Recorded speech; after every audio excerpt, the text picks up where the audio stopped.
O Vitor é um cientista social por formação, vive e trabalha com os CRAO desde 2009, desenvolvendo projetos de fomento educacional, cultural, territorial e geração de renda. É indigenista e assessor técnico do Centro Cultural Cragé, associação com sede na aldeia Pedra Branca, no município de Goiatins, no Tocantins. Parte da Amazônia Legal. No centro são desenvolvidos diversos projetos educacionais e socioambientais voltados para o desenvolvimento sustentável e o fortalecimento cultural do povo CRAU. E o Vitor será o mediador dessa nossa próxima conversa.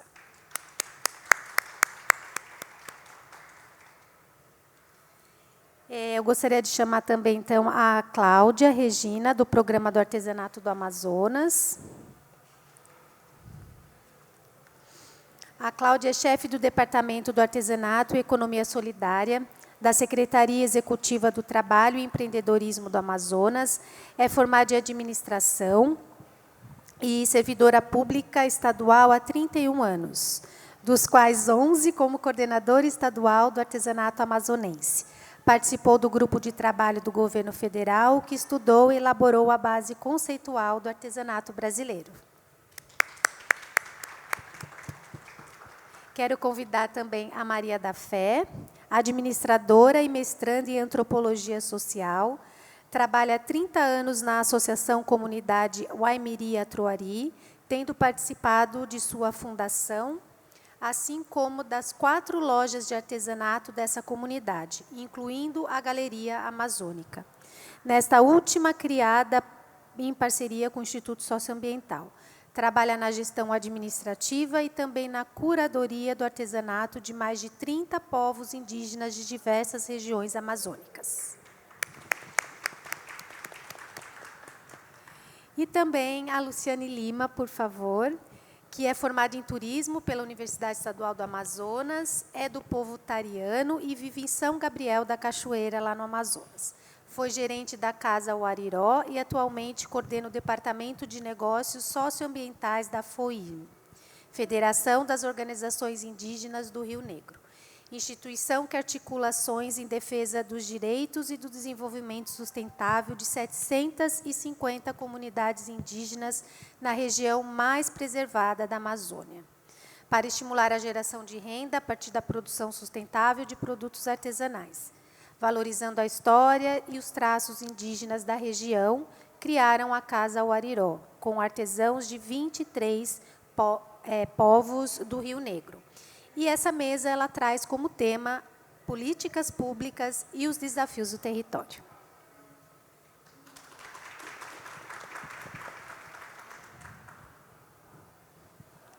Bom, boa tarde. Estão me ouvindo? Está saindo? Tá, né? Bom, como a Jo já falou, né, eu me chamo Vitor. Na aldeia me chamam de Iaié, que é o meu nome, né, que eu ganhei lá na aldeia Pedra Branca. A gente pensou de fazer uma apresentação que sai do micro para o macro, né? A gente aqui, cada uma no seu trabalho, a gente tem uma atuação que é um pouco diferente, né, entre si, né? Assim, eu trabalho numa associação local, né, pertencente a uma aldeia, CRAO, né? São mais de 40 aldeias CRAO, mas a nossa associação pertence a uma aldeia, que é a maior aldeia, a mais populosa, né, a aldeia Pedra Branca, que já tem 630 pessoas aproximadamente. E a nossa colega Luciane, né, trabalha tem uma atuação com a Uariró, né, que é uma loja lá que pertence à FOIRN, né? Ela vai explicar melhor, mas ela já é uma região que tem, né, vários povos indígenas trabalhando, vivendo nessa região, e aí ela tem essa atuação mais regional, né? A nossa colega, a Maria da Fé, ela trabalha mais na Galeria Amazônica, né, que já trabalha com vários povos da Amazônia, né, muitos povos mesmo, então já tem uma atuação maior. E a Cláudia, que trabalha com que trabalha no estado do Amazonas, né, na parte do artesanato, na Secretaria de Cultura, ela vai poder explicar melhor. Então, a gente vai sair de uma perspectiva micro para também depois abordar, né, a questão mesmo a visão do Estado, né, de como ele pode trabalhar com isso, né. E então, a primeira coisa que me vem assim na cabeça quando a gente vai pensar políticas públicas, né, para povos indígenas, é a gente considerar realmente essa grande diversidade de povos que existem no nosso país, né? Porque não só pela diversidade de produção material, tipos de artefatos e, né, variedade de artefatos em si, mas essa diversidade de perspectivas, né? Diversidade de olhares, né? Diversidade de formas de se relacionar com o nosso mundo, né? O mundo ocidental, né? Branco, enfim, como a gente queira chamar. Então, cada povo carrega, né, uma história própria, cada povo carrega uma história própria de contato também, né? Então, quando a gente vai pensar políticas públicas, ou ir pensar a questão indígena como um todo, é muito importante a gente sempre pensar no plural, sempre. Sempre não existe a questão indígena, né? Não existe a cultura indígena, né? Existem culturas, existem povos, né? São 180 línguas, né, sendo faladas nesse segundo, né, no nosso país. Mais de 300 povos, né, vivendo e, enfim, lutando, cada um no seu contexto, normalmente contextos muito opressores, muito difíceis, né, muito violentos, né, muito difícil ou muito diferente da recepção que a gente tem aqui, né, em São Paulo, né, em um evento como esse, que todo mundo está aqui querendo, né, conhecer, entender mais da realidade indígena, né, é muito diferente da realidade que enfrentamos nas nossas regiões, né, com as populações regionais, né, que normalmente carregam um preconceito muito grande, né, muito profundo e enfim, isso marca muito também as relações, né. E isso invariavelmente também marca a própria execução, planejamento, concepção, planejamento e execução de políticas, né, para esses povos.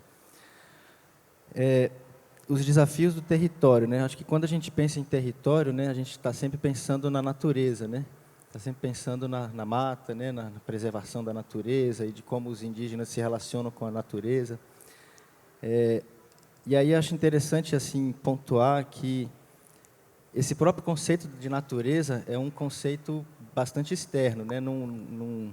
Se você pergunta para um indígena, assim, né, me atreveria até a dizer que, para a maioria deles, assim, não existe uma palavra que traduz a natureza, né? Eles vão, se você perguntar como é que é a tradução para a natureza, ele vai dizer mato, vai dizer floresta, tal, mas essa ideia da natureza como uma coisa externa, como uma coisa que a gente enxerga fora da nossa perspectiva, assim, não faz parte de como eles enxergam, né?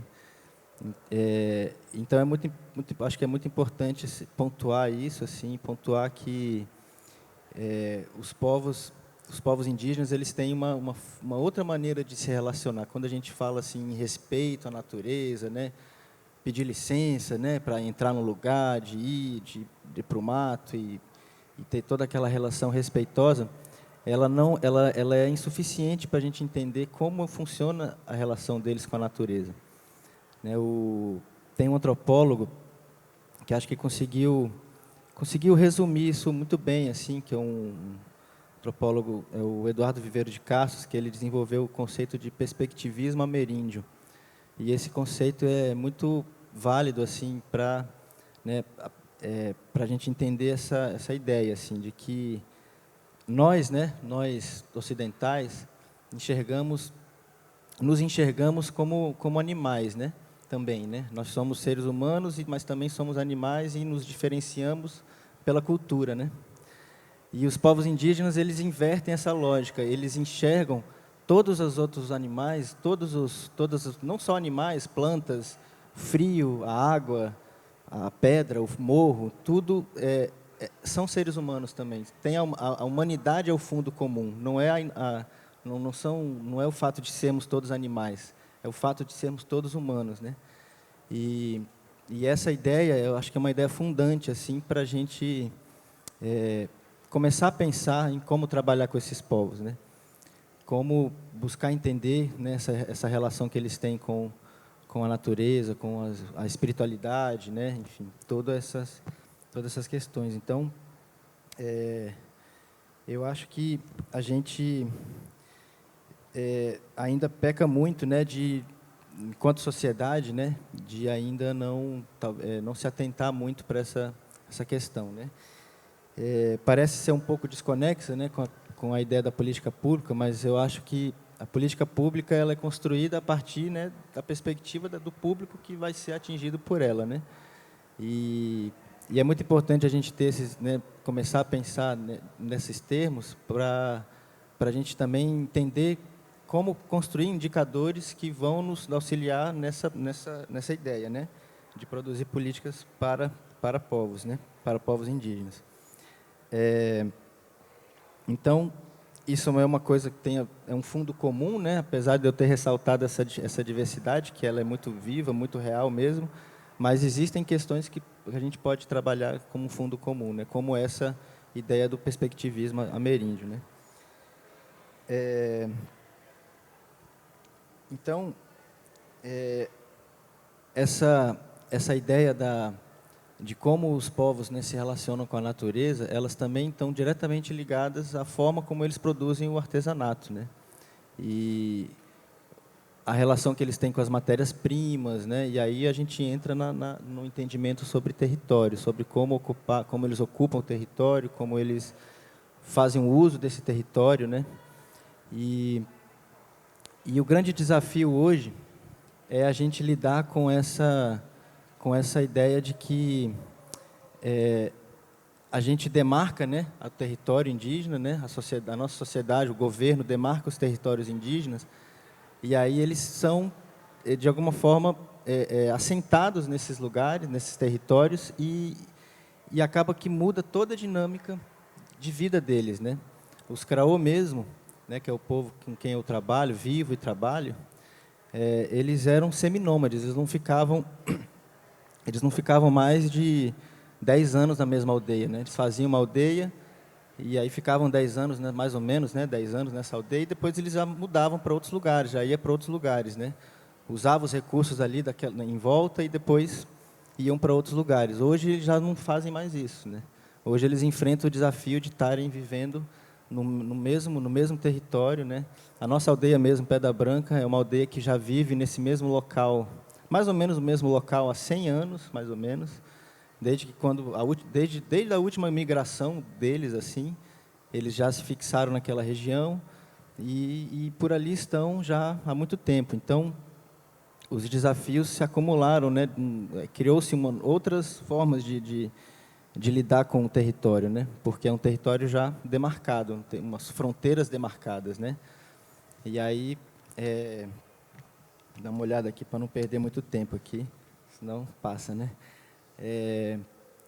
Então, assim, eu acho que é um desafio muito grande, né? Porque como eles estão nesse processo de sedentarização, né, que a gente chama, né, que é essa ideia de que eles, né, estão ficando no mesmo local, as aldeias estão ficando cada vez mais estruturadas, né? Até a arquitetura das casas estão se transformando. E aí, claro, estou falando agora dos Craô, né, especificamente também, né? Não me atrevo a falar dos outros assim. Justamente porque é isso, né? Uma realidade de um é diferente também da do outro, né? Mas, enfim, vários povos passam por isso, assim, né? Um em mais grau, outro menor, assim, mas todos eles têm esse fenômeno da demarcação da terra e da delimitação de um território específico, né? E aí os desafios são muitos, né? Porque o território mesmo, ele é muito mais amplo do que o território demarcado, né?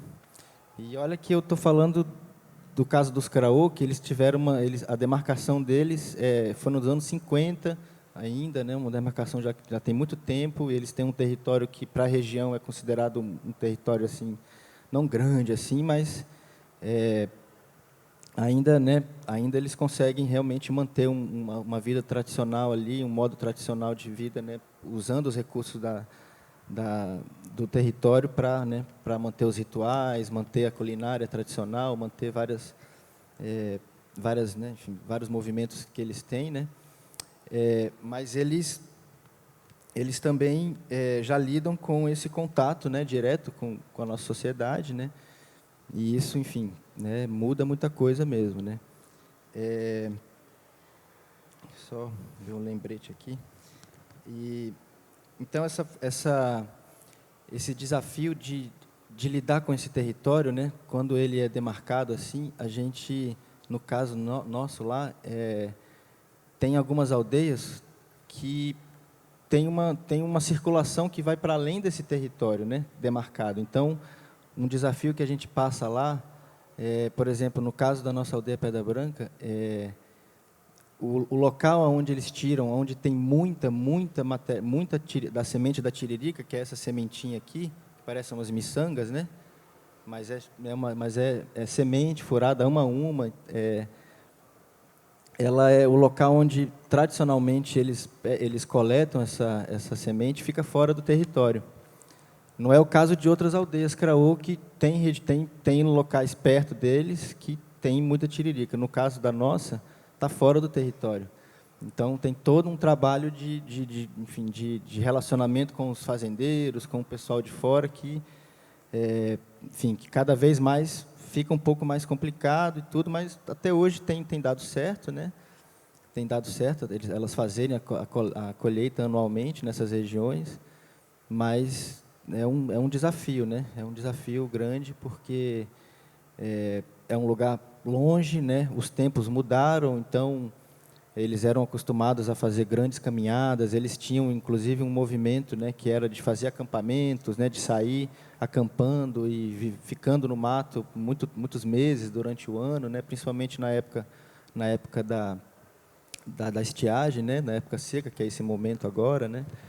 E hoje, enfim, mudou muito essa dinâmica, né? Então, um grande desafio que a gente tem é poder fazer essa nova geração também, né?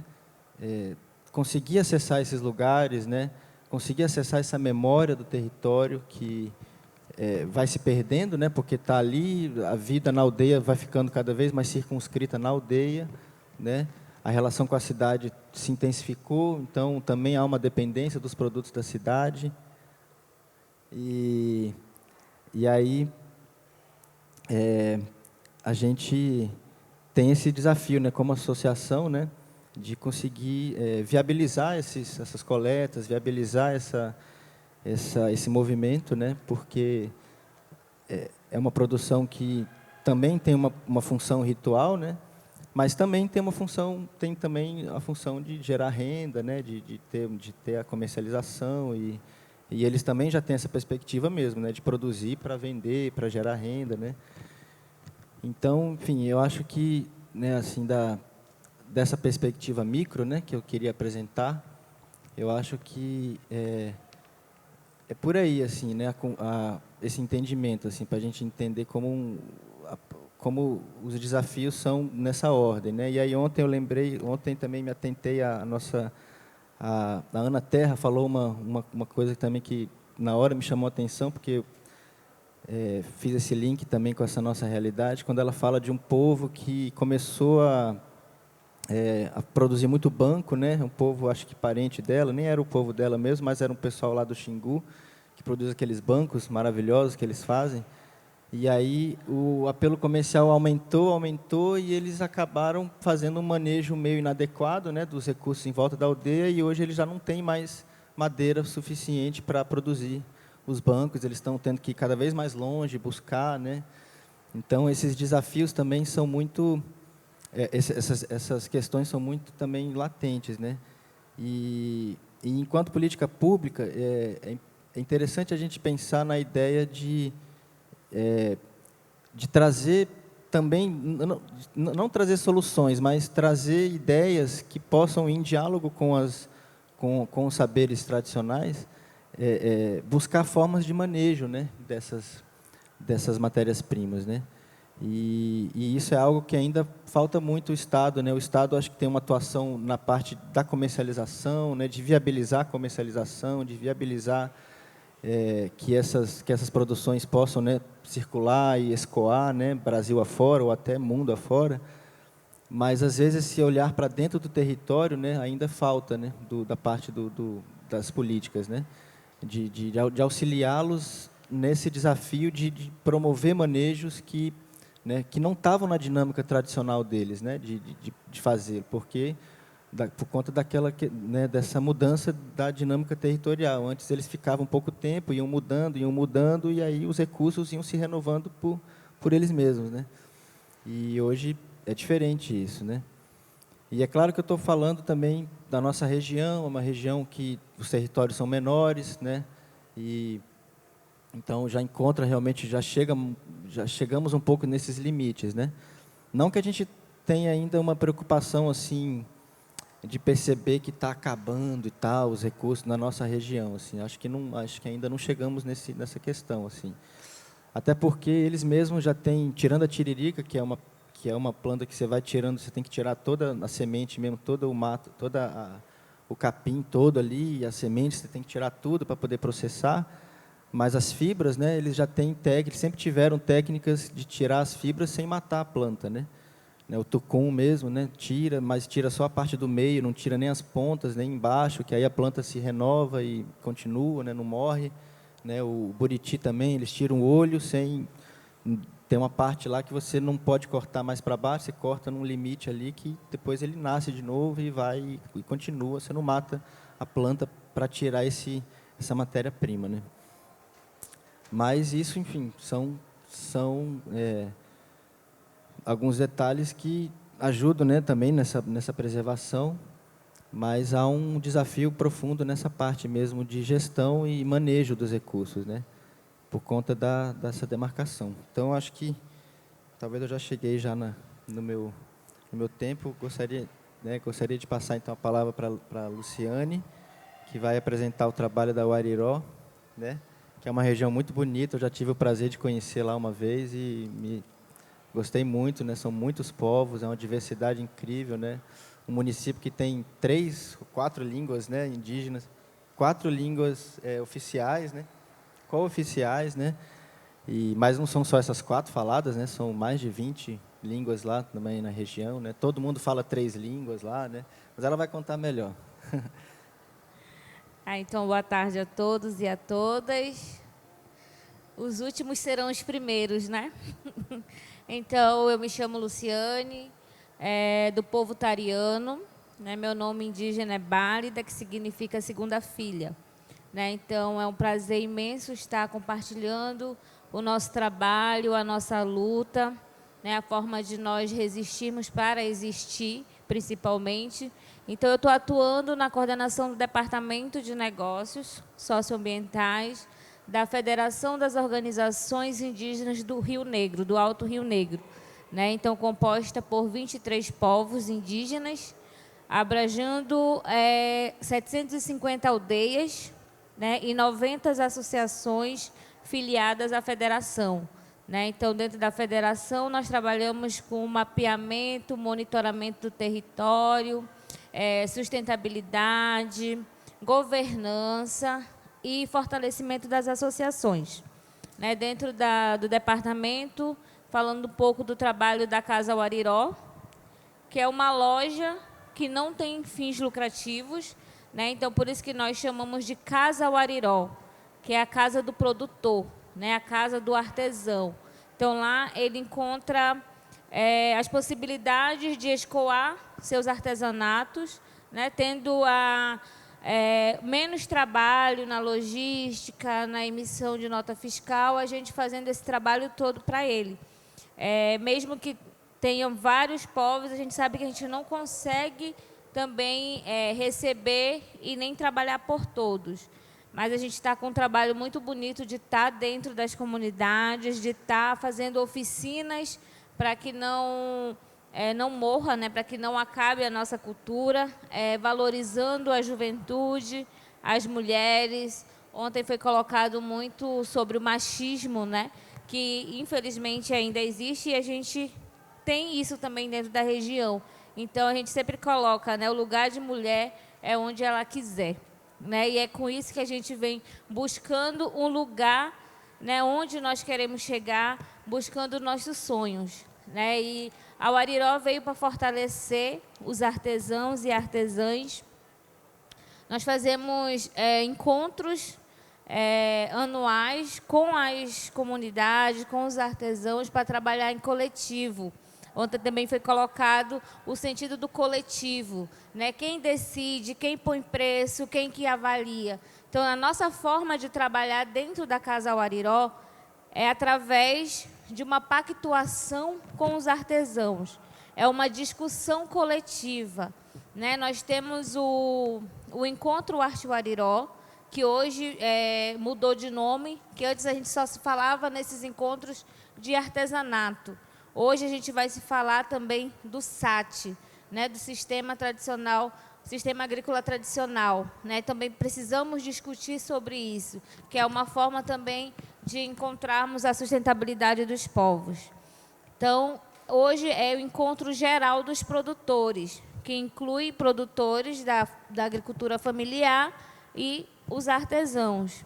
Para que são feitos esses encontros, né? A importância desses encontros. Então, esses encontros, eles são feitos para discutir a precificação, a qualidade do produto, mostrar o trabalho da Wariró com transparência de prestação de contas, do que entrou, do que tem de porcentagem para casa, né? Como eu falei, a Casa Wariró é uma loja sem fins lucrativos. Então, nós colocamos uma porcentagem somente para conseguir manter a casa aberta, né? Quem tem uma loja, por mais pequena que seja, sabe dos custos que tem para manter uma loja, né? Então, nós necessitamos e precisamos colocar essa taxa, né? Então, isso também é discutido com os artesãos.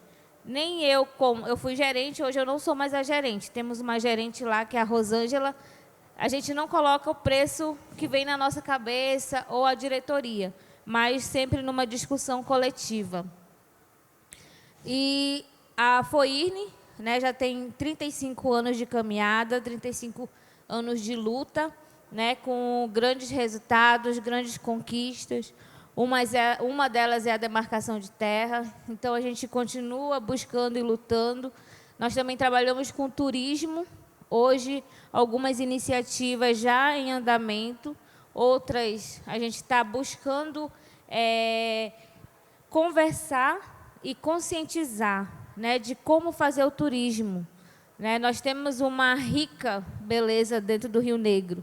E para muitas comunidades, para muitas pessoas que ainda não têm esse olhar negativo do turismo, tem um olhar positivo e tem o seu olhar negativo. Então, através do departamento, hoje com uma técnica de turismo, a gente está fazendo esses alinhamentos e conversas com as comunidades. Como que a comunidade vai ganhar, né, no turismo de base comunitária, né? Então, tem empresas que estão trabalhando em conjunto, temos também as que estão clandestinas e que têm benefício próprio, e é nessas que a gente quer chegar para mostrar e para ver aonde que está a ajuda na comunidade, né? Não benefício próprio. Então, é um trabalho também que o departamento e a FOIRN também está fazendo.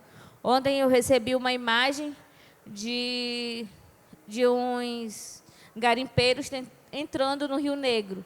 Então, já é uma luta que vai ser de buscar ferramentas e soluções para que eles saiam dentro do território, né? Saiam de lá. Então, é algo que já entra um conflito muito maior, que não cabe somente à federação, mas também buscar outras instituições parceiras para que a gente possa combater também essas irregularidades. A FOIRN também, como nós temos 750 comunidades, é uma região imensa. Então, a federação ela trabalha com 5 regiões administrativas, né, dividida por rios. Então, nós temos a Caibrim, que é o Médio e Baixo Rio Negro, a Coidi, que é a região de Auareté, o Diauí, que é o Médio, Valpés, Tiquié e Alto Tiquié. Temos a Nadzueri, que que é a bacia do Içana todo, e a Caiarnix, que é o Rio Negro, e o Chié. Então, para que a gente consiga fazer o monitoramento, fazer o trabalho de ver como que está as dificuldades, necessidades e as lutas que nós vamos buscar, nós somos divididos em 5 regiões. Então, cada região tem um diretor de referência que representa essas regiões dentro de cada coordenadoria. E fora o diretor, tem os coordenadores regionais, que são os coordenadores que estão na base, buscando as demandas, trazendo demandas para quem está lá na sede. Então, nós também temos um corpo de quase 70 pessoas dentro da instituição, para que a gente consiga trabalhar, tendo ela a comunicação, que hoje, para facilitar as nossas conversas, para facilitar essa interação entre base e sede, de suma importância. Então, nós temos a Rede Ayuri, que hoje é muito conhecida também internacionalmente pelo trabalho que vem fazendo com os povos indígenas. Nós temos o Departamento de Logística dentro da sede, que também dá um apoio para quando os nossos coordenadores, as comunidades vêm para a sede e dão um apoio de transporte. Nós temos também o FIRNE, muito visado hoje por ser um fundo que está gerenciando e monitorando e conduzindo projetos dentro das associações. Um fundo indígena do Rio Negro, hoje contemplado com 15 associações, 15 projetos que estão aí executando, entre eles tem de 50 mil, 70 mil, não, 50 mil, 100 mil e 200 mil. Temos 3 categorias hoje trabalhando. Inclusive, ontem encerrou a 2ª oficina do FIRNE, que é o acompanhamento de prestação de contas, que é uma das nossas, dos nossos desafios dentro do território, que é trabalhar com a gestão. E é algo que a gente vem buscando hoje, junto também através dessas associações, como fazer gestão. Por muito tempo, a gente ficou dependendo dos cariuas, dos brancos. Não, vamos fazer, aí chega o cariua, faz a nossa prestação de conta toda. Aí o cariua vai trabalhar por um determinado tempo, nós temos um grande apoio do ISA, mas são pessoas que não vão ficar eternamente conosco. Então, fazem todo o trabalho e vão embora. E quem vai dar continuidade no trabalho? Então, esse é um desafio muito grande, a qual hoje a gente vem buscando tentar deixar um pouco assim, claro que a gente precisa do apoio, mas fazer com que o próprio indígena tenha autonomia do seu trabalho. Inclusive, o FIRNE é uma grande iniciativa a qual a gente está conseguindo. Ontem, as prestações de contas teve apoio do pessoal do ISA, da FOIRNE, mas diretamente quem estava prestando conta, quem estava montando planilha, quem estava mostrando o recibo, era o pessoal da associação. Muitas delas nunca viram um computador. Muitas delas não sabem mexer numa planilha. Então, tudo isso está sendo trabalhado para que daqui para frente a gente consiga também ter essa autonomia de, não, eu posso, eu sei fazer e eu consigo. Não para querer tirar o branco de lá, mas para que a gente consiga, de fato, trabalhar e não ser totalmente dependente de quem chega. E quem tem hora para chegar e hora para sair. Então, esse é um pouquinho do nosso trabalho. Também falar um pouquinho do PGTA, do nosso trabalho, que a gente vem buscando e sonhando há muito tempo. Então, cada região produziu o seu PGTA, que é o Programa de Território, buscando sempre saber o que a gente quer, saber aonde a gente vai chegar e aonde a gente quer chegar. Então, essa é uma fonte de ferramenta para que a gente construa os nossos projetos, busque os nossos sonhos, para que a gente consiga trabalhar em prol das nossas comunidades. Então, hoje eu sou muito feliz e muito grata pelo trabalho que a gente vem desenvolvendo dentro da federação e a oportunidade de ser uma mulher, hoje representando a FOIRNE. E os desafios também da logística para chegar no cliente final, é um dos desafios, especialmente lá de São Gabriel, dentro do trabalho da Casa Wariró. Eu estava falando para as meninas, elas estavam perguntando o quanto era o gasto de sair o artesão da sua comunidade, chegar até Manaus e vir, ou São Gabriel, e vir para cá. Tem comunidades que precisam de 350 litros de gasolina, 400 litros de gasolina. Aí, quando vem alguém, a gente manda, olha, a gente precisa tudo isso de gasolina. Para que tudo isso? Vem os questionamentos, né? Vocês estão exagerando, mas só sabe quem vai lá, quem está lá na base. Né? Só sabe, de fato, quem vê as dificuldades que a gente passa para trazer um cesto, para trazer uma cerâmica para cá.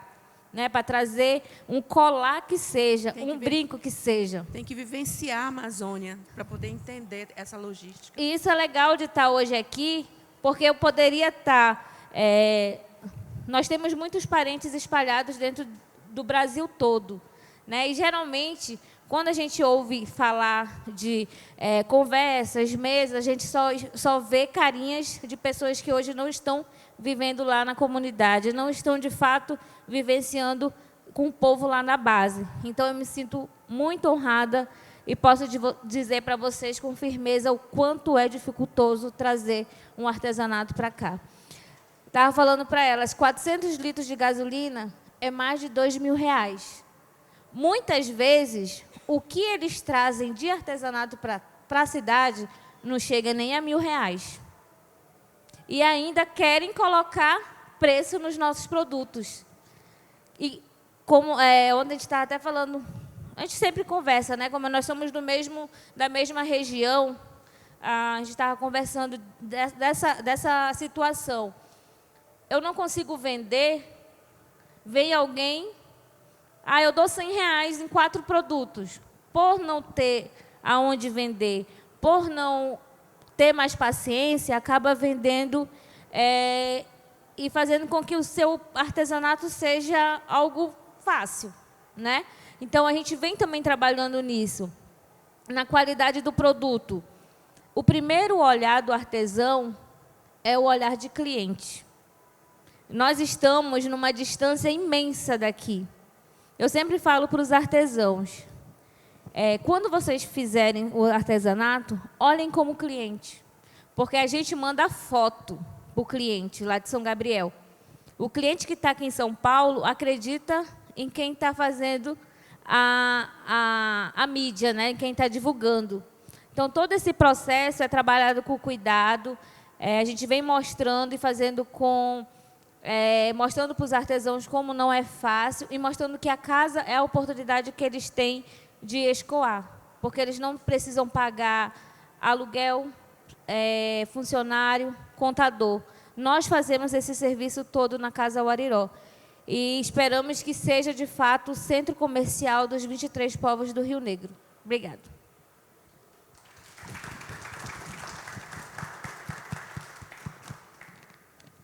Agora passar a palavra para Maria da Fé, para contar sobre a Maria da Fé, né? Para falar um pouco da Galeria Amazônica e da experiência, né? Pode.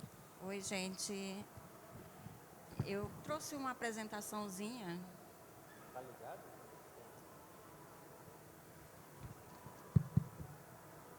Então, essa é a Galeria Amazônica. É um ponto muito importante para as populações da Amazônia, porque nós atendemos pela galeria 30 povos indígenas. Né?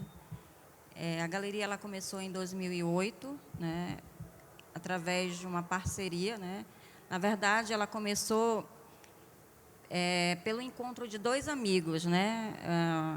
Porfírio Carvalho, saudoso Porfírio Carvalho, e o Beto do ISA. Né? Então, eles tiveram um encontro em plena praça de São Sebastião, que é um ponto turístico da cidade de Manaus.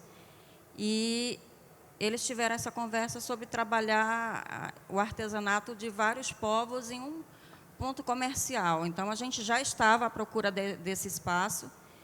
E, nesse encontro, eles tiveram essa ideia e levaram essa ideia para as comunidades onde eles já realizavam esse trabalho. E a gente começou a construir isso. Ela se consolidou em 2008. Pode passar, por favor? Essa parceria entre a Associação Comunidade Waimiri-Atroari e o Instituto Socioambiental, né? Pode seguir. Esses aí são os idealizadores do projeto, o Porfírio Carvalho e o Beto Ricardo, que vocês já conhecem bem, né? Então, são pessoas que tiveram esse olhar diferenciado para os povos indígenas e abraçaram essa causa. Então, pode seguir, por favor. Então, o objetivo da galeria é trabalhar com os povos indígenas. A gente começou fazendo só com as populações indígenas, mas aí a gente estendeu esse trabalho para outros povos, né, para essas populações tradicionais, porque viu a necessidade de abrir esse leque de atuação.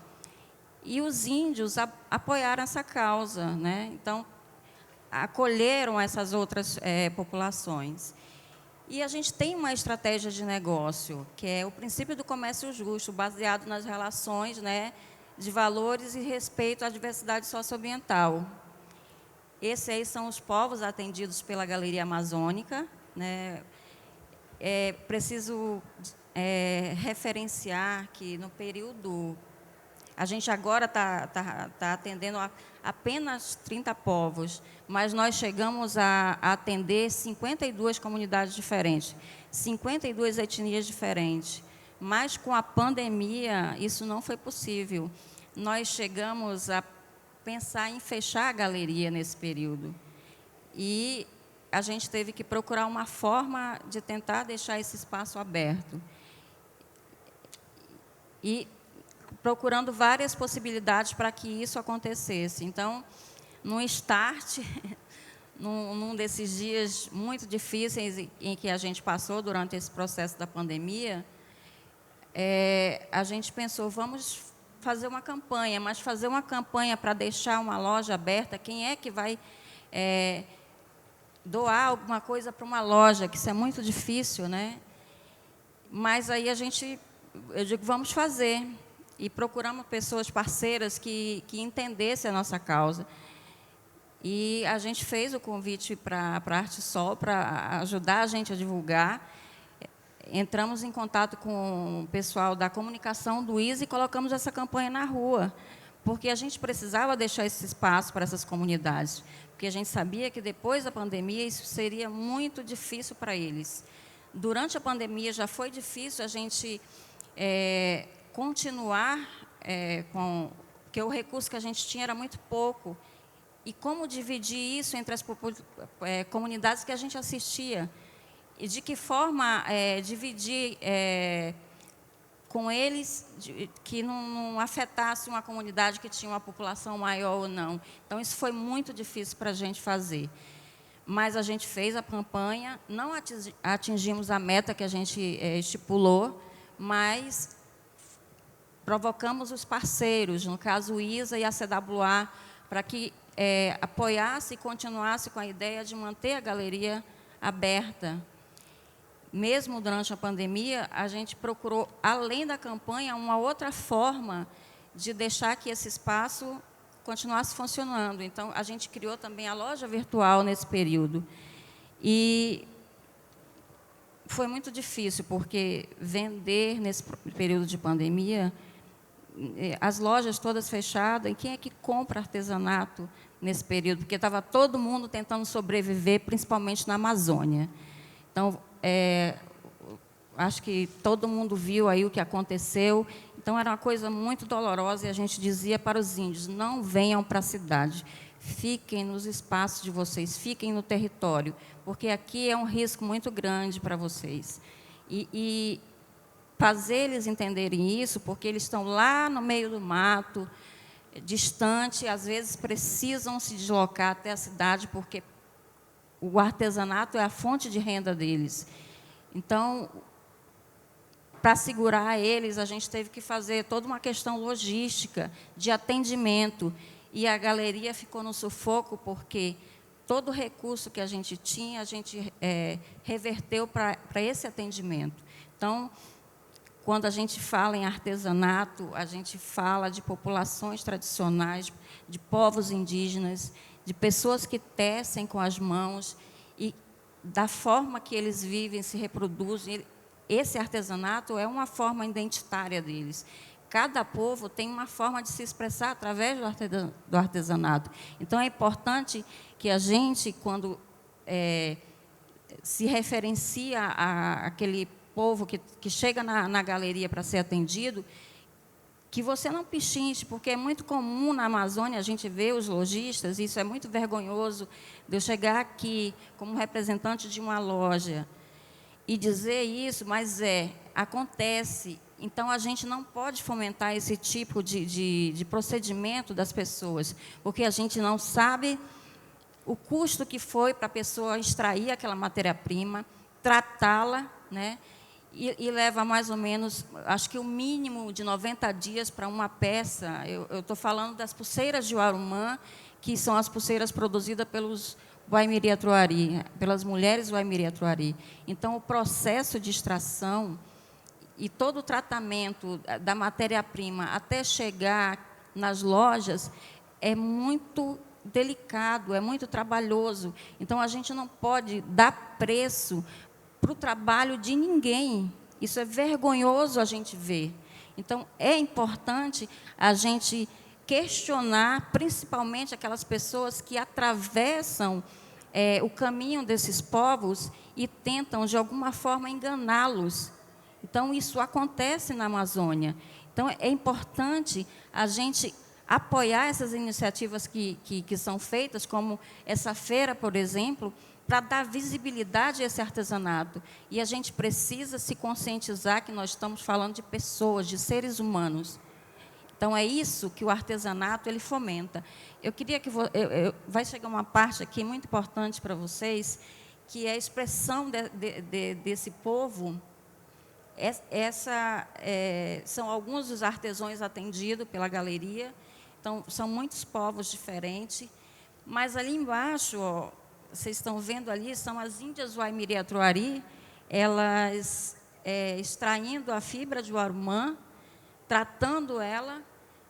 Uma segunda foto, aqui na terceira foto, na verdade, da parte de baixo, ela tecendo o fio que vai produzir essas pulseiras. Então, as mãos trabalham isso. Então, esse trabalho é importante para elas.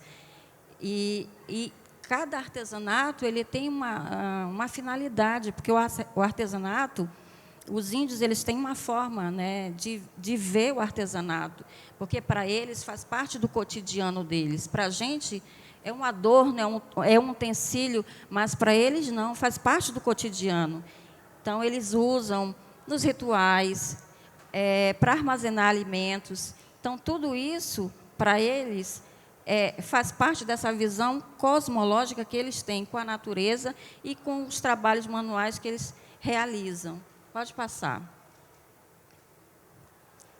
Isso aqui é uma exposição que a gente fez na galeria, né? Então, tem variações de artesanato aí de todo o Brasil, inclusive, que a gente não está atendendo mais só as populações da Amazônia. Eu acho que a gente tem um novo parceiro ali, que, junto com o Vitor, com os craôs. Pode passar, por favor. São peças de cerâmica, de cestaria também. Pode passar. Eu acho que aqui é onde o meu trabalho... onde é o meu trabalho mais expressivo. Eu trabalho com os Waimiri-Atuari há 30 anos. Eu comecei a trabalhar com eles, eu tinha 18. Então, e o primeiro índio que me recebeu, em português, o nome dele era Amigo. Então, foi uma coisa assim, muito... o acolhimento deles é excepcional, fabuloso. Eles não têm essa distinção de, eu não gosto de ti ou não. O acolhimento deles é perfeito na aldeia. E prestem atenção nessa visão, que a aldeia bem no centro, ir atrás a floresta amazônica. Então, eles precisam de muito pouco, gente. A gente é que tem essa cultura capitalista de que precisa acumular bens para viver. Eles não. Com o mínimo e extraído da floresta, com todo respeito, porque, como o Vitor falou, os Waimiri também eles ficam, em média, 10 anos numa aldeia. E aí eles vão construir novos roçados para se transportar para esse novo local onde vão construir essa nova aldeia. Para poder... Isso é uma forma de respeito, porque eles vão esperar que esse pedacinho que eles ocupavam se recupere novamente. E aí eu quero terminar mostrando para vocês agora um videozinho do que é o povo Waimiri-Atuari no dia de festa.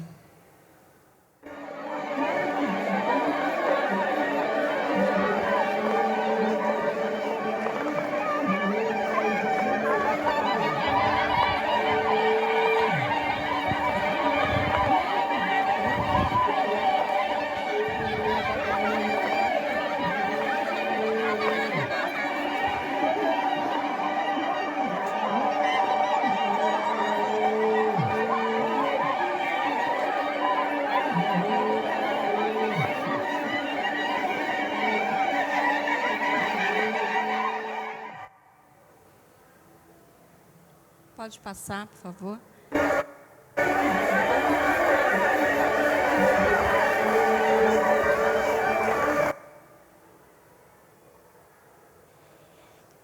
Então, eu preciso dizer para vocês que o trabalho com a Galeria Amazônica, essa abertura que os índios fizeram para atender outras populações dentro da galeria, porque eu preciso explicar que essa parceria da galeria com o Instituto Socioambiental e frisar que a Galeria Amazônica é um espaço de propriedade dos índios Waimiri-Atuari. E eles abriram esse espaço para que outros povos pudessem expor os seus trabalhos. E a gente precisa aprender com eles, porque esse sentido de coletividade entre as populações é muito grande, muito intenso. Então, basta ver a forma como eles se tratam, né? Eles se chamam de parente entre eles. E a gente nem tenta fazer isso com os nossos parentes, a gente é diferente, né? Então, esse sentido de coletividade entre eles é muito importante. E eu acho que, para falar sobre a questão dos desafios do território, a Amazônia, hidrograficamente, é muito complicada. Então, cada povo, até chegar à cidade, até chegar à Galeria Amazônica, eles demoram, acho que em média, vou tirar pelos Waimiri, dependendo de se eles estão ou em Roraima ou no Amazonas.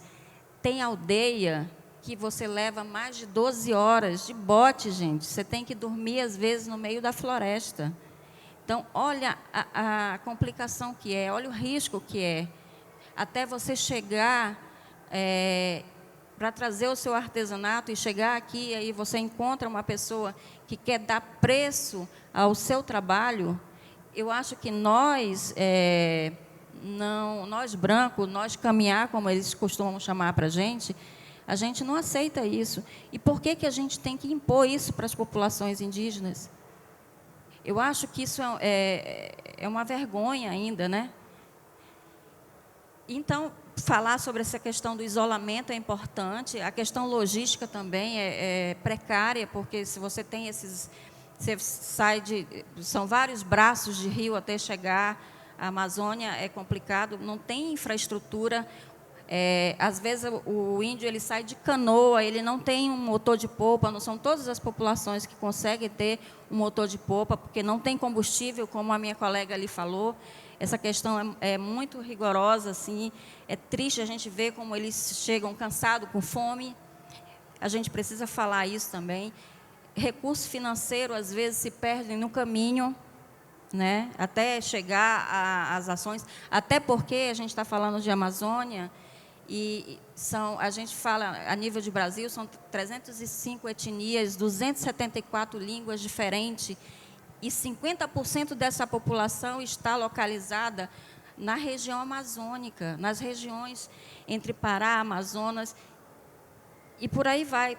Então, a infraestrutura, o dinheiro que vem não chega a todo mundo, não tem um alcance muito longo. Se atende meia dúzia, é muito, né? E o atendimento, eu acho que o atendimento humanizado também é importante a gente falar, porque existe uma forma da gente lidar com os índios. Eu acho que eles precisam também dessa questão do assessoramento, espaço apropriado para exposição dos artesanatos deles, né? E criar oficinas alternativas de negócio para eles, voltado para a realidade amazônica. Porque a gente não pode esperar que o índio entenda todo esse processo de como é feita essa questão da negociação do artesanato, e eles são, muitas vezes, enganados nesse sentido, porque o atravessador, ele engana, infelizmente, é o que acontece nas populações indígenas. Eu acho que eu não posso me estender mais, porque o Vitor já está fazendo o sinal dali, mas falar para vocês que tenham um novo olhar para a Amazônia, tenham um novo olhar para o artesanato, porque ele fomenta cultura, ancestralidade, saberes. Então, isso é muito importante que a gente tenha essa consciência. E criar essa consciência... Olha, a gente faz um trabalho social e, às vezes, o pouquinho se torna um muito. Então, a gente é tipo formiguinha. Eu vi ontem alguém falando sobre ser formiguinha, ser aranha. A Artesol está sendo um braço de rio para nós. Então, eu quero muito agradecer a Artesol por conta disso. Obrigada.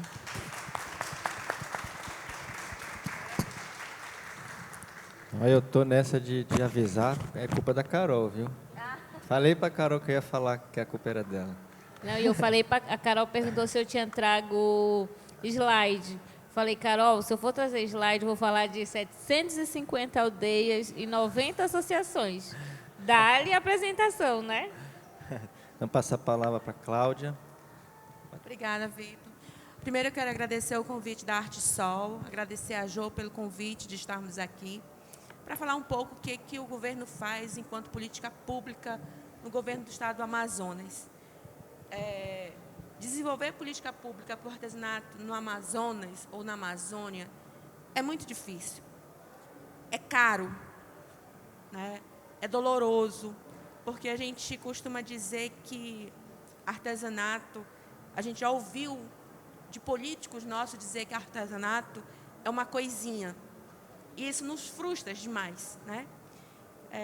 Mas antes da gente continuar, eu quero só dizer para vocês como é que eu iniciei no artesanato. Eu tenho 31 anos de serviço público. Desde 2011, eu fui convidada a ser coordenadora do programa do artesanato amazonense. E aí, quando eu fui assumir esse papel, o que eu sabia de artesanato? Só que era bonito, somente. E aí eu, como toda leonina, gosto de desafios. E eu falei, eu vou aprender. E de que forma? Vivenciando. E eu fui viver a Amazônia, eu fui viver o artesanato. Eu costumo até falar que eu sou uma das poucas coordenadoras do artesanato brasileiro que vai em lugares que poucas pessoas já foram, né? Nas nossas missões. E, assim, uma das nossas ações enquanto política, que nós trabalhamos em paralelo ao programa do artesanato brasileiro, que é a ação de reconhecer o artesão como profissional da arte. Eu até nem gosto de falar que é uma carteirinha. Não é uma carteirinha. É uma carteira de um profissional que vive da arte. Uma carteira de alguém que tem uma profissão reconhecida. Não está regulamentada, mas ela está reconhecida. Então, quando o artesão já chega lá, eu vim tirar minha carteirinha, eu disse, não. Você veio se reconhecer como um profissional da arte. Então, é isso que a gente faz, reconhece o artesão. A partir do momento que a gente vai lá, emitir a carteira dele, ver como é que ele produz. E na nossa primeira missão que nós fomos na reserva Mamirauá. Um desafio assim imenso para nós. Sair de Manaus, ir para Tefé e entrar na reserva, na cidade de Marã, numa comunidade chamada São João do Ipecaçu, né, onde tem um grupo de mulheres que trabalham com texume. E aí foram 8 horas numa voadeira, sem proteção, e ao longo desse percurso, 3 vezes caiu um temporal. E a gente dizia, eu e mais 2 pessoas da nossa equipe, meu Deus, o que a gente veio fazer aqui? Num desespero, e começou, quem conhece nossos rios, sabe que quando chove começa a descer aquelas toras. E aí o piloteiro virava para um lado para o outro e disse, agora nós vamos. Mas chegamos na base, né, da reserva Mamirauá e fomos começar a atender os ribeirinhos, os indígenas. E a gente tem algo conosco muito forte. Nós não deixamos de atender ninguém. Questões burocráticas que para emissão de uma carteira de artesão exige cópia de identidade, CPF, comprovante de residência, foto. O que a gente fazia? Quando não tinha, tirava foto com o nosso celular, não deixava de atender ninguém. Ah, não tenho foto 3x4. Pega uma toalha branca, coloca no fundo da parede, vamos tirar essa foto. Isso era a gente reconhecer aquela pessoa, reconhecer o trabalho, a gente de ir numa comunidade e simplesmente na primeira dificuldade retornar. Esse não é o papel de uma política pública. Você não pode deixar de dar um não para um artesão, ou para o indígena, ou para o caboclo, ou para o ribeirinho. Você tem que atender. Então, a gente tem procurado desenvolver essa nossa ação de cadastramento dessa melhor forma. Mas, como a gente fala, nós não temos ruas, nós temos rios. 62 municípios. Dos 62 municípios, nós podemos afirmar para vocês que somente 40 nós visitamos, né, ao longo desses 11 anos que nós estamos à frente do artesanato. Nós temos 5.400 artesãos cadastrados. Desses 5.000, 75% são mulheres, 25% são homens. A população deles são, na questão da escolaridade, 51% tem o nível médio, 27% o nível fundamental. Nós temos somente 4% de analfabeto.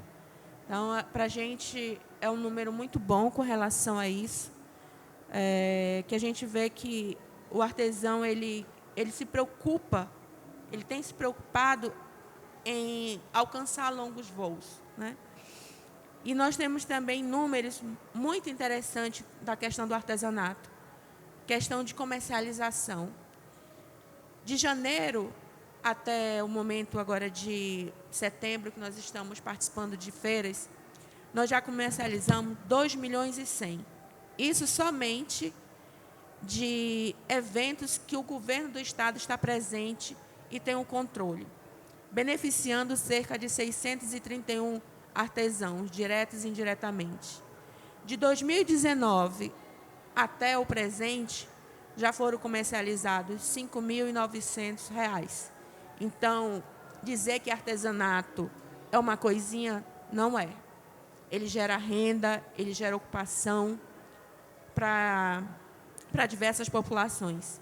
E ele não gera só renda para o artesão, ele gera renda para a cadeia toda.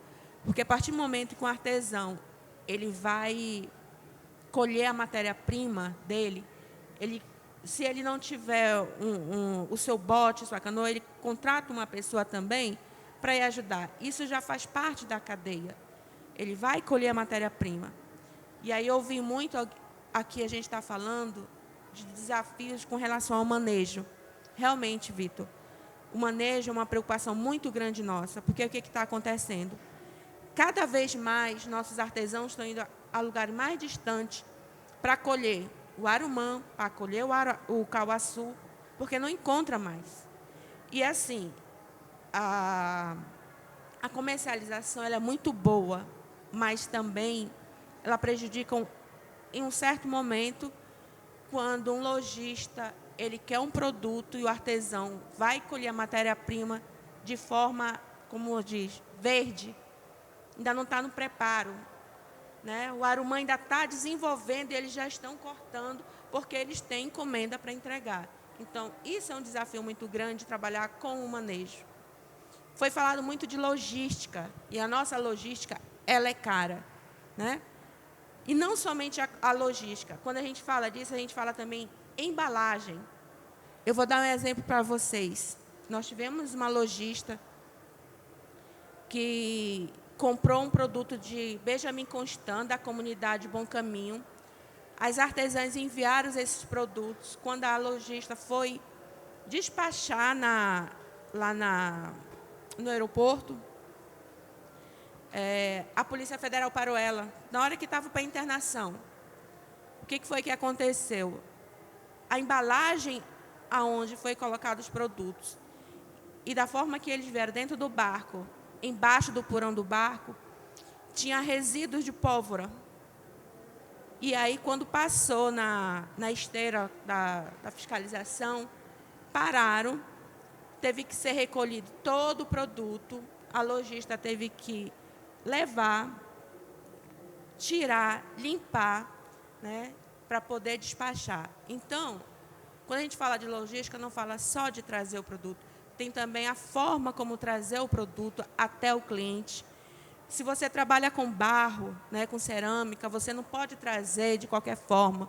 Você tem que colocar numa caixa de isopor, para quando chegar, principalmente nas grandes capitais, não chegar quebrado, né? E isso também gera uma cadeia, porque se o artesão vai comprar uma caixa de isopor, está gerando renda para o município, né? Nós tivemos uma rodada de negócios com o Sebrae, que é um grande parceiro nosso no estado. E aí, no município de Benjamin Constant, onde gerou, mexeu com toda a cadeia. Eles trabalhavam com, tinha artesãos,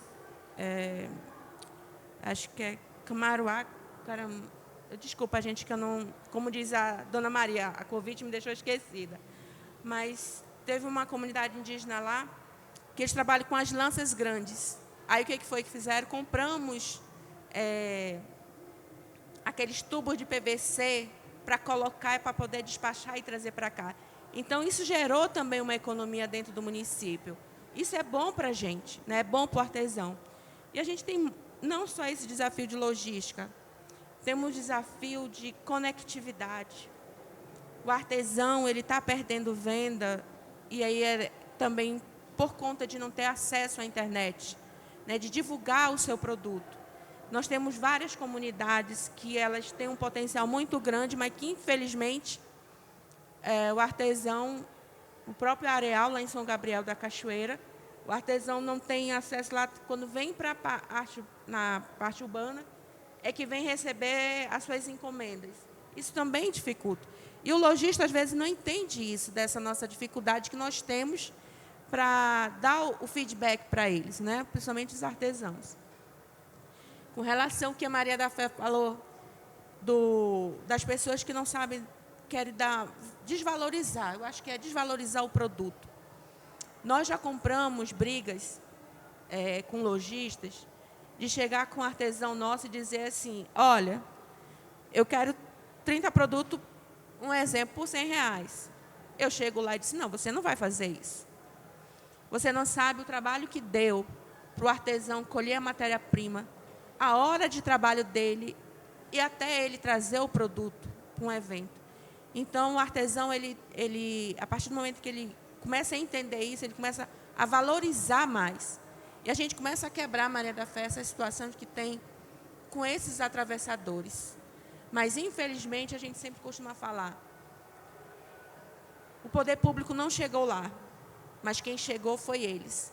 E o artesão precisa comer. E ele termina, infelizmente, vendendo seus produtos a um preço muito mais barato, né?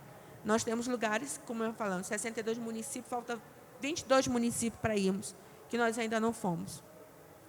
E, por conta disso, a gente termina admitindo isso, que o atravessador termina sendo um mal necessário para essas populações que realmente precisam sobreviver. Com relação aos grandes desafios, capital de giro para um artesão. Como é que ele vai iniciar o seu negócio? Como é que ele vai produzir um produto? Como você falou, Lu, para ele ir lá buscar matéria-prima, precisa de gasolina. Não tem. Gasolina é ouro nos municípios. Gasolina é ouro no município. Então, ele precisa ter um capital inicial, um capital de giro para iniciar a sua produção. O artesão ele precisa ter a qualidade, ele precisa ter a capacidade de produção. E, às vezes, você encontra uma associação, mas dentro dela tem pessoas que trabalham de formas individuais.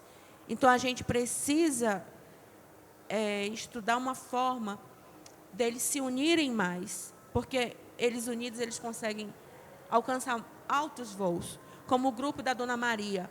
A Dona Maria, praticamente, é na residência dela que ela agrega todas as pessoas lá e eles começam a produzirem. Cada um faz um pedaço. Se chega uma encomenda, é dividido para todos, cada um faz um pedaço. Ou não é só, a minha encomenda é só minha, ou é só tua, não, é do conjunto. Então, essa é a importância da gente trabalhar a questão da associação. Precisamos trabalhar que o artesão ele consiga desenvolver projetos. Durante esse momento de pandemia, teve a lei, né? Desculpa, gente, me fugiu a memória. Não sei se é do Paulo Gustavo, a lei Aldir Blanc, obrigada. Então, nós tivemos muitos artesãos que conseguiram apresentar projetos, mas nós tivemos muitos também que perderam porque não sabiam fazer. E nós nos colocamos à disposição. Aqueles artesãos que nos procuraram, enquanto governo, nós conseguimos ajudá-los. Tivemos artesãos que conseguiram recurso de 150 mil, de 50 mil, de 30 mil. Isso foi muito importante nesse momento da pandemia, né? Nós desenvolvemos uma plataforma, um marketplace, para venda de produto. Mas por que não conseguimos levar adiante? Justamente por conta da internet. Geralmente o artesão ele só consegue um bom sinal no Amazonas pela madrugada, né? E aí não conseguia alimentar a nossa plataforma. O cliente queria o produto e não conseguia um retorno. E terminamos o quê? Cancelando a nossa plataforma devido a essa situação do acesso à dificuldade da internet. Esperamos para o próximo ano termos uma parceria maior com as prefeituras, justamente por questão da logística. Geralmente, todas as prefeituras do estado do Amazonas têm balsas, né, que levam produtos para os municípios. E nós vamos tentar desenvolver com a prefeitura que ele traga o produto do artesão para a capital. Nós temos no Amazonas o Shopping do Artesanato e Economia Solidária lá no estado. Temos 60 lojas onde o artesão ele não paga pelo espaço, nem paga água, não paga luz, né? Ele está lá dentro vendendo seus produtos. Então, assim, é algo que o governo faz, que há esse investimento para ele, independente de ter feiras ou não, ele tem esse espaço, precisou estar lá, basta ter uma inscrição conosco, basta ser artesão, e se tiver loja desocupada, nós vamos estar atendendo essas pessoas. Nós temos 2 lojas de São Gabriel, né? Uma é a Arte Baniwa e outra é dos 23 povos. E isso facilitou bastante. Eu sei que é muito pouco, que a gente poderia ter muito mais, mas acho que a partir do momento que a gente começa a dar o primeiro passo, onde o artesão, onde o indígena tem um espaço lá, que ele pode estar comercializando seus produtos, já é algo que já facilita para eles. Então, assim, o governo, enquanto política pública, é isso que a gente tem feito A gente tem procurado ajudar bastante os artesãos na emissão da nota fiscal, que não é algo fácil para eles, né? A gente se recusa a alguém procurar nossa ajuda lá no nosso setor e a gente dizer, eu não sei. A gente vai ajudar. Então, a gente tem um diálogo muito grande com a nossa Cefaz, graças a Deus, que o artesão, geralmente esquece a senha dele, ele trava a senha dele, e a gente tem ligado para o nosso amigo na Cefaz, amigo, por favor, destrava a senha do nosso amigo, mais uma vez, Cláudio, mais uma vez, por favor, não vai mais acontecer. Mas, é assim, a gente não pode dizer um não, né? Esse, eu acho que é o papel do gestor público, é ajudar. Eu digo assim, nós somos servidores públicos, como servidores públicos nós temos que servir a nossa população. E é isso que a gente leva para a nossa equipe, e é isso que a gente procura fazer da melhor forma. Chegou, tem que ser bem atendido, porque se nós estamos ali, é por conta deles, né? E é o que o nosso secretário fala, não vamos dizer nunca não, vamos sempre procurar. E o artesanato é isso, gente. Ele me empolgou. Há 11 anos estou à frente. Vivenciar o artesanato. Eu lembro que eu tomei um susto na primeira vez que eu estava numa comunidade e vi várias cestas mergulhadas, né? Fizeram um buraco, mergulhadas, e, curiosa, eu fui verificar o que era. Assim, estava mergulhado na urina, né, para dar aquele brilho na cestaria. E eu não sabia, né? Então, a gente vai aprendendo como tingir, né, usar a açafroa, que dependendo do lugar, é açafrão, é açafroa, o crajiru, o genipapo. Então, essas são vivências muito importantes. Hoje eu posso dizer, como é que você desbucha, porque lá a gente não fala, né, tira, a gente fala desbucha o arumã para poder começar a limpar. Então, são os linguajar que a gente vai começar, a gente aprende, a gente se empolga, né? Ter o artesão do nosso lado é muito importante. E a gente fica feliz de poder atender. A gente também termina sendo um pouco de psicólogo. Porque quando ele vem tirar a carteira dele, ele vem contar a vida dele toda para nós. Todas as suas dificuldades. E aí a gente tem que ter aquela paciência de saber atender, né? De saber ouvir, que é o importante. Porque as dificuldades, elas existem para todos, mas para a nossa população, ela é um pouco maior. E se a gente, enquanto não tiver essa sensibilidade de enxergar dessa forma, a gente não vai conseguir desenvolver uma boa política. E é isso que a gente tem procurado fazer. Tá bom? Então, a gente agradece muito o convite. Quem quiser conhecer um pouco mais do nosso trabalho no site do Programa do Artesanato Brasileiro, só clicar lá, Coordenação do Amazonas, e sabe um pouco mais como é que a gente faz nosso atendimento. Tá bom? Obrigada, Jô. Obrigada, Arte Sol. Obrigado, Cláudia.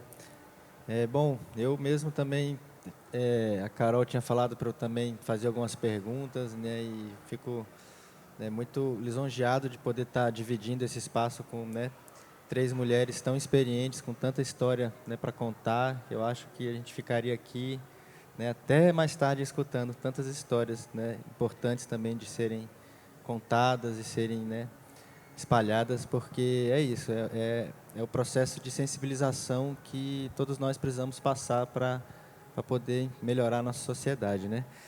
Mas como o nosso dia, tempo... Vitor, assim, um aprendizado, só uma história que eu vou contar rapidinho. Eu fui visitar uma aldeia Yanomami, 5 horas de viagem. Chego lá, a gente sabe, leva sempre um biscoitinho, um bombonzinho, né, para estar comendo. E numa hora dessa, chego lá, várias crianças ao nosso redor. Gente, é a coisa mais linda. 10 Yanomami nas minhas pernas, andando, e eu começando. E eu sentei, fui fazer o atendimento com elas, conversando. E aí eu comecei a comer bombom. Comecei a comer e comecei a dar. Dar para os meninos, dar para os lindos. E aí depois veio uma índia mais velha da aldeia, veio já brigando comigo com uma vara, dizendo que eu não poderia jamais ter feito aquilo. Aí o tradutor que estava comigo já esconde isso, Cláudia, esconde. Mas é assim, É assim que a gente aprende, é errando que a gente vai aprendendo, né? Conhecendo e respeitando também as tradições, né? Também não sabia que eu não podia falar um nome quando uma pessoa falece na aldeia, a gente não pode mais repetir o nome. Aí eu repeti o nome, a mulher também brigou comigo. Mas é assim, a gente vai aprendendo e o artesanato é isso, é uma vivência. E a gente está muito feliz. Legal. Realmente, a gente sempre dá esses tropeços, né? Mas, como o nosso tempo é curto, eu queria abrir para o público, para também, quem quiser fazer alguma pergunta, colocar alguma questão, também está aberta, né, a fala, para a gente poder fazer uma troca. A gente não temos muito tempo, então acho que vamos conseguir, né, talvez umas 2, 3 perguntas aí, né? A nossa amiga também quer ainda dar uma complementada, né, na fala, mas vamos também abrir, e aí, né, para o final, ou se quer fazer Tá, então peço só um pouquinho mais de paciência, porque é uma oportunidade única, né? Vocês conhecendo um pouco das nossas dificuldades logísticas e aproveitando aqui a presença de alguém do governo, eu não poderia deixar de falar pelos artesãos e pelas artesãs. É uma reivindicação falando de carteirinha.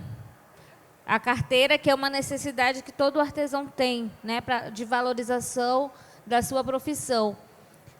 Como que o governo pensa, como que está pensando naqueles que estão mais distantes? Porque se a gente for pensar, para alguém sair de uma aldeia da região do Rio Negro, chegar em São Gabriel, gasta gasolina. Sair de São Gabriel para vir para Manaus, paga passagem. 520 no expresso, 400 e pouco no barco, avião mais de R$1.000.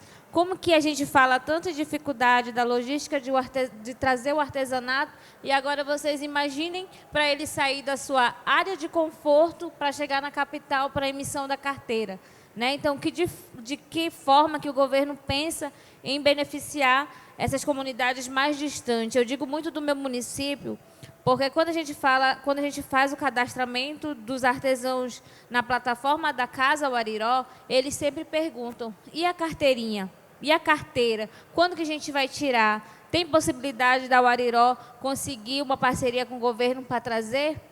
Já fomos, a gente já ouviu falar que ia uma turma para São Gabriel, mas até agora, desde que eu estou dentro do movimento, nunca ouvi falar. Então, é uma dificuldade muito grande para eles terem acesso ao direito que cada um deles tem, né? Então, vocês imaginam para aqueles que estão muito mais longe do que estão na capital. Para os que estão ao redor da capital, é difícil? Só que é bem menos do que aqueles que estão dentro da minha região. Obrigada. Bem, Lu, gente, eu até falei assim, falar em questão política é um pouco complicado, principalmente nesse momento, que todos sabem que certas informações em período eleitoral a gente não pode estar falando, né? Mas é assim, o nosso orçamento para o artesanato, esse ano, ele foi de 170 mil. Veja bem, 170 mil. Para um estado como é o nosso. Em São Gabriel, nós já fomos, só esse ano, 3 vezes. Nós fomos 3 vezes. Nós fomos na comunidade Amado, onde nós cadastramos a comunidade. Nós cadastramos as pessoas da SAI e renovamos carteiras, e da área urbana. Mas a gente sempre costuma dizer assim, ninguém faz nada só. A gente precisa de apoio. Eu acho que um pouco, quando você estava ali, eu falei que a Dadá Baniwa nos convidou para ir, dando apoio para a gente ir numa calha de rio para tirar a carteira de artesão. O que foi que aconteceu? Eu esqueci de falar para vocês que o Amazonas é um dos 3 estados que recebeu um recurso de 1 milhão para implantar o projeto do laboratório competitivo. Algum dos produtos que a dona Maria apresentou aqui já foi fruto desse projeto do laboratório, onde foi beneficiados 8 municípios. Entre esses 8, está São Gabriel da Cachoeira, com a comunidade Amado e com a Associação Açaí. Nós iríamos lá na associação, mas o SEBRAE, que foi o órgão que nós contratamos para realizar essa ação, ele teve uma questão de logística, de troca do início do curso, e nós não fomos lá. E ficou para mês de outubro. E aí eu posso lhe garantir, não posso lhe garantir que iremos atender todas as comunidades, mas quem nos der apoio para ir na comunidade, nós vamos. Porque, veja bem, gente, nós, enquanto servidores públicos, nós recebemos uma diária de R$120 para ir nos deslocar no município. Um hotel em São Gabriel custa R$130. Então, imagine nós irmos para uma comunidade mais distante, se a gente não tiver apoio. Se nós formos provocados, enquanto a FOIRN, enquanto a loja Wariró disser, podemos levar vocês lá na Cabeça do Cachorro, lá em Uareté, onde eu tenho, até eu falei assim, eu quero ir lá, porque eu quero vivenciar, nós iremos, mas as nossas dificuldades existem. Né? Enquanto governo, nós temos nossas dificuldades e temos nossas limitações também. Nós não temos lancha para ir, né? A gente depende, não é todo dia que tem voo para São Gabriel, não é todo dia que tem lancha para São Gabriel ou qualquer outro município nosso. Tem que haver uma programação. Então, já me comprometo com você, se emitir, nós vamos conversar com o nosso secretário e com certeza nós vamos atender a associação de vocês. Mas é um direito de todo artesão? É. Mas eu posso também já... A carteira do artesão, ela também pode ser emitida de forma online, né? Da forma online. O artesão que quiser acessar o artesanato.gov.br, ele pode fazer seu pré-cadastro. Nós fazemos uma análise, vemos se aquela pessoa realmente, aquela matéria-prima, aquela tipologia está dentro da nossa base conceitual do artesanato. Se tiver, a gente solicita que ele faça um vídeo onde apareça as mãos e o corpo todo, ele produzindo, e ele envie para nós. E aí a gente emite a carteira dele, tranquilamente. Mas a grande dificuldade é a internet, porque ele vai ter que enviar o vídeo, vai ter que enviar as fotos dos produtos para poder a gente verificar realmente que aquela pessoa é artesã. Eu queria só complementar a fala da Luciana com relação a essa questão da carteirinha. É um dos grandes entraves que a gente tem na Galeria Amazônica, porque os índios chegam com essa dificuldade do atendimento, inclusive na cidade, na capital, de não conseguirem emitir essa carteirinha. E a Amazônia é muito complicada nessa parte tributária e fiscal. E se os lojistas não tiverem essa nota fiscal do consumidor, que é o caso dos artesãos, eles não conseguem vender o artesanato. E o que acaba acontecendo? Eles vendem o artesanato muito barato, compram o artesanato muito barato desses povos, e aí que eu digo que acontece essa esperteza, vamos dizer assim, dos lojistas, diante da dificuldade dos índios de não conseguirem realizar esse cadastro. Complicado demais. Maria da Fé, a gente só não consegue emitir a carteira de artesão para aquele indígena que não tem CPF. Não tem como. O próprio sistema, ele é claro, ele não deixa a gente cadastrar se não tiver CPF. Né? A gente até informa para o artesão lá, para toda a nossa equipe. Vem um artesão, principalmente se vier do interior, nós vamos atender. E nós vamos tentar, no mesmo dia, entregar essa carteira para ele, porque a gente sabe da dificuldade de ele ter essa carteira. Mas, se ele nos procurar, e se não tiver a carteira, não tiver a CPF, realmente é muito complicado a gente emitir essa carteira dele. E chega também artesão lá conosco, principalmente indígena, que ele não tem documentação. Chega o indígena lá com a gente querendo que a FUNAI encaminha para nós, para a gente resolver uma situação de aposentadoria deles, porque a gente tem que dar uma declaração dizendo que ele é artesão, sendo que ele nunca nos procurou. Então, a gente fica também numa situação complicada, porque a gente tem que verificar realmente se aquela pessoa produz. Desculpa, mas já chegou indígena lá conosco, só com a semente, com um fio de tucum, enfiando, dizendo que é artesanato. A gente não pode somente ver que ele pega a semente de acé e enfia, porque eu também posso fazer isso, gente. Né? Aí o que a gente também fala é a questão da criatividade. Né? Ele tem que fazer algo além de pegar a semente, só enfiar e dizer que é um artesão. Isso está na nossa base conceitual. Né? A gente tem que também ter essa parte burocrática que a gente explica para eles. Né? Já teve caso de artesão chegar lá e dizer, não tenho matéria-prima para fazer o produto. Como nós temos as lojas lá, no shopping do artesanato, a gente pega um colar, desmancha e ele vai lá e faz. A gente não deixa, principalmente o indígena, sem atendimento. Se já aconteceu isso, eu peço até desculpa, mas a gente procura, de qualquer forma, estar atendendo.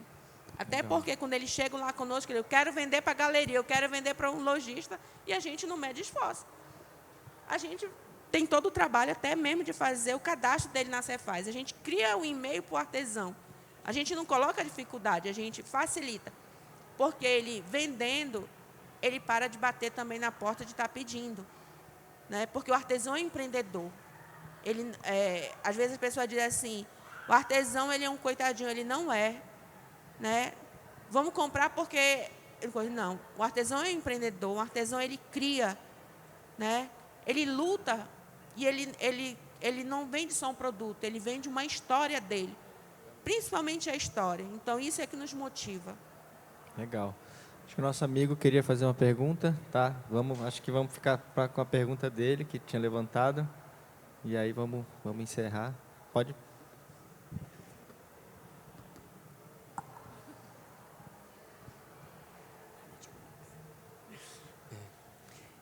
Você falou muito sobre como as políticas públicas ou a ausência dela muda o comportamento, como você comentou da etnia dos craôs, né, que estão acostumados sempre a ser nômades e mudar de localização, e essa reparação acaba colocando eles numa posição de ficar só num lugar, de extrair essa semente, e eles conseguiram se adaptar. Né? E também utilizar as miçangas. O que eu queria saber é como que essa dualidade entre o natural, a extração do natural, e a utilização do sintético, se é melhor para atender uma demanda alta. Também teve um caso muito bom dos caiapós que fizeram os cocares com canudinhos também reaproveitado. Então, também tem essa adaptação da matéria-prima, né? Para a sobrevivência da técnica, para a sobrevivência da identidade mesmo, né? Que, sei lá, está tudo tão doido com o clima e as matérias-primas. Então, como que é esse processo de adaptação e como isso pode transformar também para algo bom?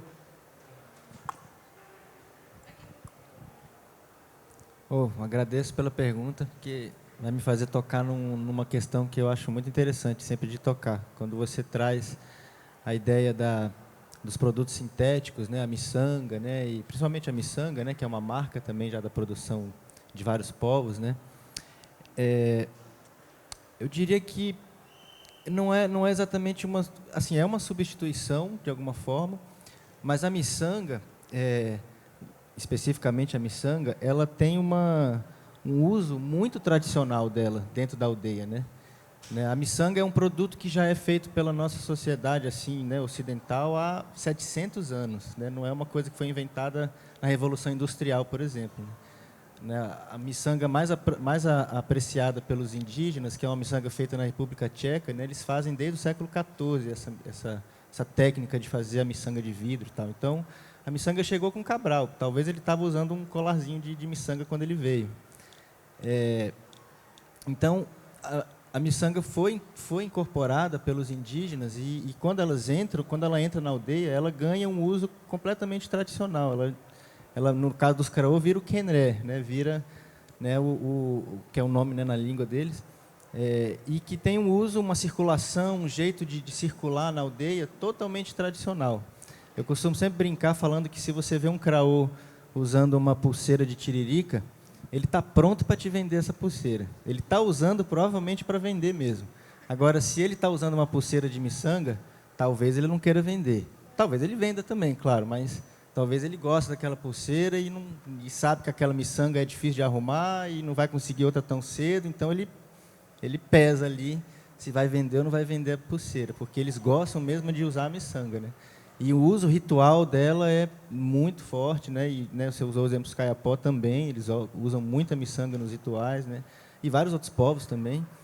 Então, eu acho que não tem, eles não vivem nesse dilema assim de estamos usando, né, uma coisa de fora e vai deixar de ser, estamos perdendo a nossa identidade. Por isso, acho que não, pelo contrário, fortalece assim, né? Porque o colorido quem inventou, né, foi, né, a própria natureza mesmo, né, e as flores, né, enfim, a diversidade de cores e tudo, e as miçangas trouxeram essa possibilidade também deles também trazerem mais esse colorido, né? Não que eles também já não dominem vários tingimentos naturais, dominam também, claro, e usam também ainda, né? Mas eu acho que ela trouxe essa possibilidade deles se expressarem também, né, com uma diversidade muito maior de cores e tons, e, enfim, que para eles é incrível. A experiência estética para eles floresceu né, e se aprofundou muito mais com a introdução da miçanga. Né, os Kayapó, eles têm esse coisa do canudo, né, que é muito legal mesmo, eu já tinha visto também.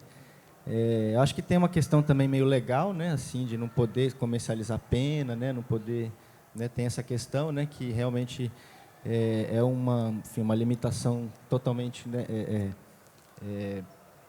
razoável, né, porque, enfim, senão viram, né, um ciclo, né, de caça e pega, enfim. Então, há uma limitação nessa parte. Acho que aí foi uma alternativa muito interessante que eles criaram, né? E, enfim, acho que é por aí, assim, acho que essa conversa, né, desses elementos que vêm de fora, né, ela só enriquece, né?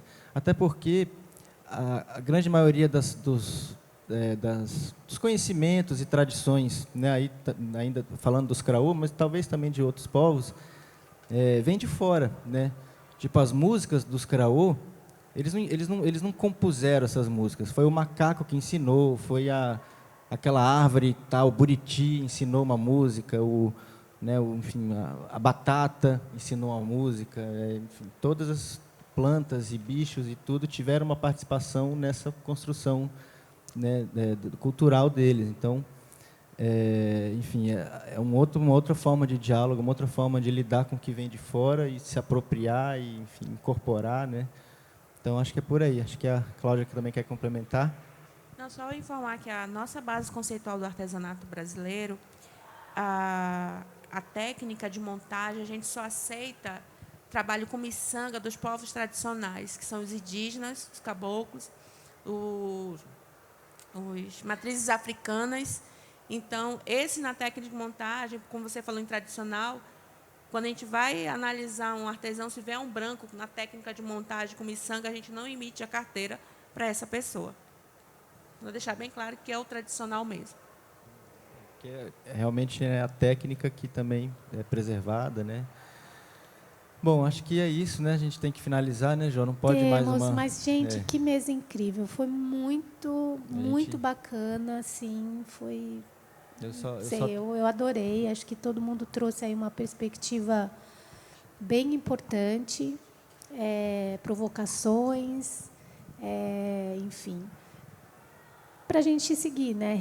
Eu acho que é uma mesa difícil essa, né? Acho que ela era para isso mesmo, né? Desafios do território, desafios da política pública, o momento que a gente está vivendo. Então, eu achei, né, quando a gente estava pensando, né, com a Carol, que a gente tinha que trazer esse tema, e vocês foram muito competentes, assim, em todos os aspectos que vocês trouxeram, e acho que a gente atingiu o objetivo de mostrar, né, como você falou, não só a logística, né, mas isso, a conectividade, a questão intelectual, da gestão pública, enfim. Então, muito bom. Obrigada pela participação de vocês, que foi muito boa. Agradecemos, Jo. Obrigada. Obrigada, Jo.